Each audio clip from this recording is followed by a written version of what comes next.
তো hello' friends, কি খবৰ তোমালোকৰ? আশা কৰিছোঁ সকলোৱে ভালে আছা। তো আজি মই এইচএছ ছেকেণ্ড ইয়াৰ ছাত্ৰ ছাত্ৰীসকলৰ বাবে এডুকেশ্যনৰ ফাৰ্ষ্ট লেচনটো লৈ আহিছোঁ। গতিকে তোমালোকে ভিডিঅ'টো স্কিপ নকৰাকৈ আৰম্ভণিৰ পৰা শেষলৈকে চাই যোৱা। তো প্ৰথম লেচনটো দিয়া আছে ভাৰতবৰ্ষ আৰু অসমৰ মাধ্যমিক শিক্ষা। এই লেচনটো বহুত লং হয়, গতিকে এই লেচনটো কনচেপ্টবোৰ তোমালোকে ভালদৰে বুজি ল'বা, তাৰপিছতহে কুৱেশ্যন আনচাৰবোৰ মুখস্থ কৰিবা। আৰু তোমালোকে মুখস্থ বেছি নকৰিবা, মুখস্থ বিদ্যা পাহৰণি হয়। গতিকে তোমালোকে এডুকেশ্যনৰ সকলোবোৰ নোটছ তোমালোকে বুজি ল'বা, বুজি লৈ বনাই লিখিবা আৰু মাৰ্কছ তোমালোকে ভালকৈ পাবা, তেতিয়া মাৰ্কছ ভাল পাবা। কাৰণ এডুকেশ্যন বিষয়টো মুখস্থ কৰি লিখা বিষয় নহয়, তোমালোকে কনচেপ্টবোৰ বুজি পাব লাগিব। কনচেপ্টবোৰ বুজি পালে তোমালোকে বনাই লিখিব পাৰিবা, আৰু এডুকেশ্যন বিষয়টোত বনাই লিখিলেহে তোমালোকে ফুল মাৰ্কছ পাবা। গতিকে মই বুজাবলৈ চেষ্টা কৰিছোঁ, থুলমূলকৈ তোমালোকে চাই যোৱা। তো এই লেচনটোৰ পৰা পৰীক্ষাত 20 মাৰ্ক আহিব তোমালোকৰ। গতিকে এই লেচনটো ভালদৰে মনোযোগ দিবা আৰু সময় বেছি দিবা, এই লেচনটোত ভালদৰে বুজিবলৈ চেষ্টা কৰিবা। তো তোমালোকৰ এইডোখৰত এই প্ৰশ্নটো আহে যে মাধ্যমিক শিক্ষা কাক বোলে। এই প্ৰশ্নটো 1 মাৰ্কৰ বাবে আহে। ইয়াত উত্তৰটো দিয়া আছে, চাই যোৱাচোন। মাধ্যমিক শিক্ষা হ'ল এক গুৰুত্বপূৰ্ণ শিক্ষা স্তৰ। প্ৰাথমিক শিক্ষাৰ পিছৰ আৰু উচ্চ শিক্ষাৰ আগৰ স্তৰটোৱে হৈছে মাধ্যমিক শিক্ষা। তো মাধ্যমিক শিক্ষা কাক বোলে উত্তৰটো আহিলে তোমালোকে এইখিনি উত্তৰ লিখি দিবা, 1 মাৰ্ক পাই যাবা। অৰ্থাৎ মাধ্যমিক শিক্ষা হ'ল এক গুৰুত্বপূৰ্ণ শিক্ষা স্তৰ। প্ৰাথমিক শিক্ষাৰ পিছৰ আৰু উচ্চ শিক্ষাৰ আগৰ শিক্ষা স্তৰটোৱে হ'ল মাধ্যমিক শিক্ষা। অৰ্থাৎ প্ৰাথমিক শিক্ষা বুলি ক'লে আমি কোনচোৱা সময়ক বুজোঁ, যি আমাৰ ক্লাছ 1ৰ পৰা 5লৈকে আছে, সেই অৰ্থাৎ LP স্কুল বুলি আমি যাক কওঁ, তাক কোৱা হৈছে প্ৰাথমিক শিক্ষা। অৰ্থাৎ প্ৰাথমিক শিক্ষাৰ পিছৰ আৰু উচ্চ শিক্ষাৰ আগৰ সময়ছোৱাক মাধ্যমিক শিক্ষা বুলি কোৱা হয়। গতিকে মাধ্যমিক শিক্ষা বুলি ক'লে আমি কোনখিনি বুজিম? মাধ্যমিক শিক্ষা বুলি ক'লে আমি 6ৰ পৰা যি আমাৰ 8লৈকে আছে সেইখিনি হ'ব মাধ্যমিক শিক্ষা, আৰু উচ্চ শিক্ষা বুলি ক'লে আমাৰ HS ফাৰ্ষ্ট ইয়াৰ আৰু ছেকেণ্ড ইয়াৰ সেইখিনিক বুজা যায়। গতিকে মাধ্যমিক শিক্ষা কাক বোলে?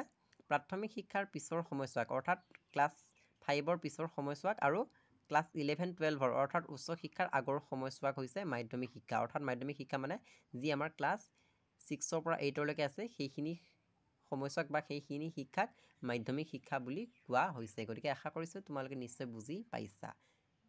তাৰপিছত ইয়াৰ পৰা প্ৰশ্ন আহে যে মুডালিয়া আয়োগ, যি আমাৰ মাধ্যমিক শিক্ষা আয়োগৰ আন এটা নাম কি? এনেকৈ পৰীক্ষাত প্ৰশ্ন আহে।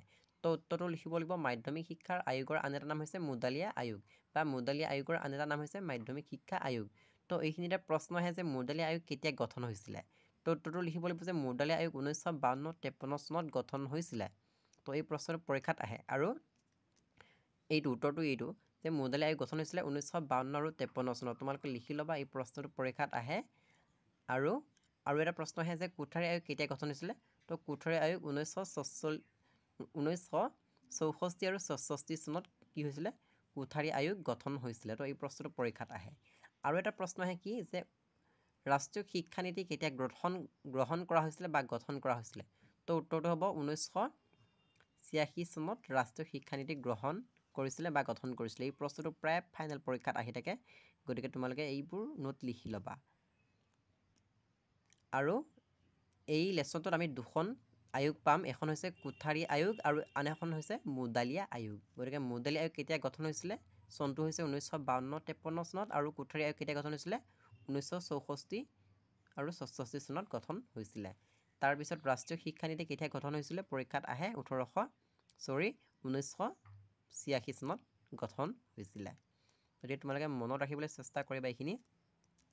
তাৰপিছত আমি জানিব লাগিব যে হাণ্টাৰ আয়োগ কেতিয়া হৈছিলে, মানে চনটো কিমান চনত, হাণ্টাৰ আয়োগ কেতিয়া গঠন হৈছিলে? এই প্ৰশ্নটো পৰীক্ষাত আহে। হাণ্টাৰ আয়োগৰ বিষয়ে তোমালোকে ক্লাছ 11ত পাই আহিছা। গতিকে 1882 চনত হাণ্টাৰ আয়োগ গঠন হৈছিলে। এই প্ৰশ্নটো পৰীক্ষাত আহে। গতিকে তোমালোকে মুখস্থ কৰিবা। তাৰপিছত এইডোখৰৰ পৰা ইমান জানিবলগীয়া তেনেকৈ নাই।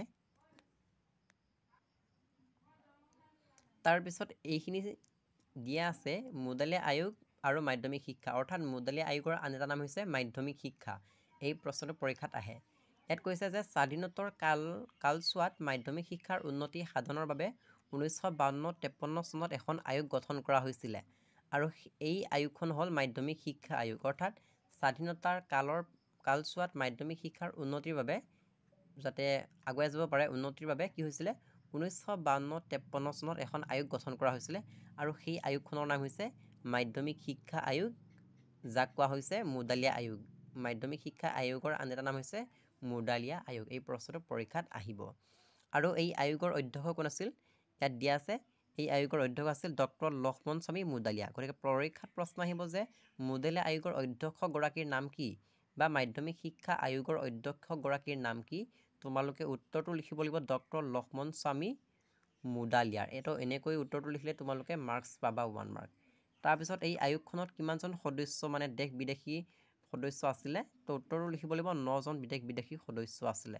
তো এই প্ৰশ্নটো পৰীক্ষাত অহা দেখিছোঁ। তাৰপিছত তোমালোকে এইবোৰ পৰামৰ্শ চাব পাৰা যদি চাব বিচাৰিছা।